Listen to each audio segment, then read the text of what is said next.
கொஞ்சம் கூட கவலை இல்லை உங்களுக்கு. நீ ஒன்றுக்கும் பயப்படாத, நான் சிங்கம் இல்லை. இப்படி சொல்லாது, வாங்க அசிங்கமா இருக்கு. இந்த குடிகாரன் பேச்சு பிடிச்சா போச்சுன்னு மேம். ஏய், நீ எப்பப்பா இங்கே பேசிக்கொண்டு இருக்கிறாய்? உங்களோட மனுஷன் யாராவது இருக்கேன்மா? இந்த மாதிரி மனுஷன் வந்து யார் தான் வீட்டில் இருப்பா? நான் வெளியில போயிட்டு வா. மேலே இப்படிதான்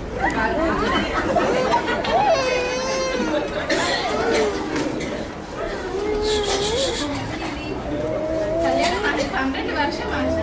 இந்த மனுஷனை குடி விட்ட பாடம் இருக்கிற வரணும். இந்த பாடம் இதை விற்கலாம்னு பார்த்தா இதுவும் விற்கல. விற்கிறது எல்லாமே போன முறை விற்று கிறிஸ்மஸ் கொண்டாடியாச்சு. வெள்ளிக்காட்ட விற்கலாம்னு பார்த்தா இது வசனம் தான். நான் உன்னை வந்து விலகுவதும் இல்லை, உன்னை கைவிடுவதும் இல்லை. அம்மா அம்மா பசிக்குது, சாப்பிடவே இருக்குதா? நேற்று இரவு வச்சு கூட்டி இருக்குது, அது போயிட்டு சாப்பிட்டு தாம்பி வர நாளைக்கு மிச்சத்தை வாங்கி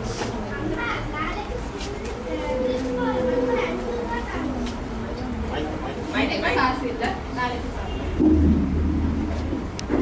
அம்மா அப்பா இந்த முடியாத கிறிஸ்மஸ் கொடுத்து வாங்கி தருவாரா?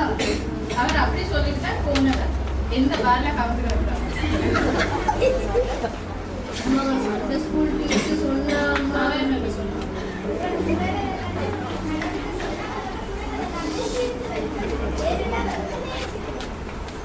அதுவும் உண்மைதான்.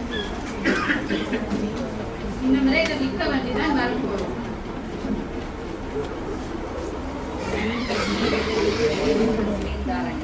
எப்படி கொண்டாடுறேன்னு தெரியல போதும். ஓமோ தெரியுது. நீ ரொம்ப கஷ்டப்பட்டு உழைச்சாரு. குட்டி பழக்கம் மீன் வறுமையெல்லாம் வச்சு எத்தனை நாள் எனக்கு குடிச்சு கொண்டு போகுது. இந்த கிறிஸ்மஸ்க்காக நல்ல மேடம். சரி சர்ச்சுக்கு வந்து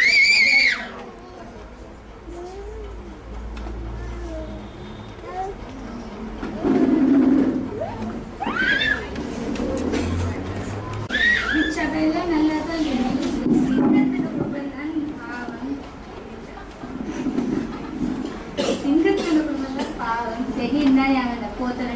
அடைஞ்சு கொண்டிருக்கிறான்.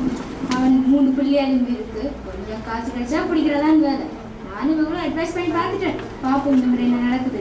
இன்னும் வந்து குடிப்பழக்கத்தை விட நானுமே அவர் வீட்டை போகத்தான் போயிடும். சரி போதே, நான் போயிட்டு வரேன்.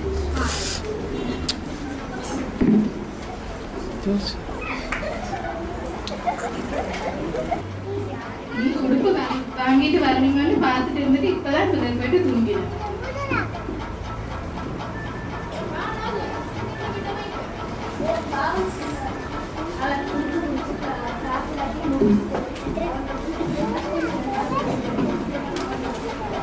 இவன் யாரும் பழைய தட்டுறாங்க போய் பால்.